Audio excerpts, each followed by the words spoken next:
जय महाराष्ट्र मित्रांनो.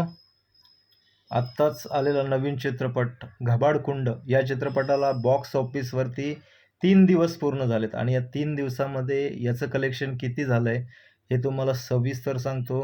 पहिल्या दिवशी सॅकनिकच्या हिशोबाने या सिनेमाने कमाई केले 45 लाख रुपये, दुसऱ्या दिवशी 76 लाख रुपये आणि तिसऱ्या दिवशी चांगला एक चांगली ग्रोथ करत या सिनेमाने 1,25,00,000 रुपयाची कमाई केली. 3 दिवसामध्ये नेटमध्ये 2,43,00,000 रुपये आणि ग्रॉसमध्ये 2,76,00,000 रुपये इतकी कमाई या सिनेमाने 3 दिवसामध्ये केलेली आहे. अजून याचं बजेट कुठेही स्पष्ट झालेलं नाही.